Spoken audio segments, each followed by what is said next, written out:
my YouTube channel, subscribe now. Sagar Official. Part 2.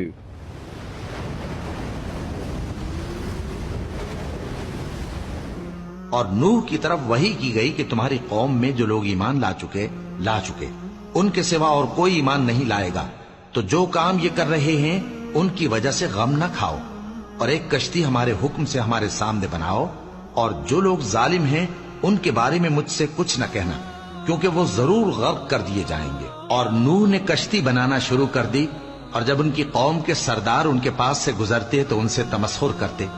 وہ کہتے کہ اگر تم ہم سے تمسخر کرتے ہو تو جس طرح تم ہم سے تمسخر کرتے ہو اسی طرح ایک وقت ہم بھی تم سے تمسخر کریں گے، اور تم کو جلد معلوم ہو جائے گا کہ کس پر عذاب آتا ہے جو اسے رسوا کرے گا، اور کس پر ہمیشہ کا عذاب نازل ہوتا ہے، یہاں تک کہ جب ہمارا حکم آ پہنچا اور تنور جوش مارنے لگا تو ہم نے نوح کو حکم دیا کہ ہر قسم کے پالتو جانوروں میں سے جوڑا جوڑا یعنی ایک ایک نر اور ایک ایک مادہ لے لو، اور جس شخص کی نسبت حکم ہو چکا ہے کہ ہلاک ہو جائے گا اس کو چھوڑ کر اپنے گھر والوں کو اور جو ایمان لایا ہو اس کو کشتی میں سوار کر لو، اور ان کے ساتھ ایمان بہت ہی کم لوگ لائے تھے۔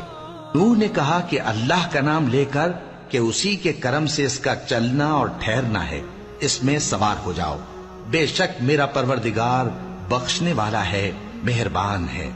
اور وہ ان کو لے کر طوفان کی لہروں میں چلنے لگی۔ لہریں کیا تھیں؟ گویا پہاڑ تھے۔ اس وقت نوح نے اپنے بیٹے کو جو کشتی سے الگ تھا پکارا کہ بیٹا ہمارے ساتھ سوار ہو جا اور کافروں میں شامل نہ ہو۔ اس نے کہا کہ میں ابھی پہاڑ سے جا لگوں گا، وہ مجھے پانی سے بچا لے گا۔ فرمایا کہ آج اللہ کے عذاب سے کوئی بچانے والا نہیں اور نہ کوئی بچ سکتا ہے مگر وہی جس پر اللہ رحم کرے۔ اتنے میں دونوں کے درمیان لہر حائل ہو گئی اور وہ ڈوب کر رہ گیا، اور حکم دیا گیا کہ اے زمین اپنا پانی نگل جا اور اے آسمان تھم جا، اور پانی خشک ہو گیا اور کام تمام کر دیا گیا، اور کشتی کوہ جودی پر جا ٹھہری، اور کہہ دیا گیا کہ بے انصاف لوگوں پر لعنت۔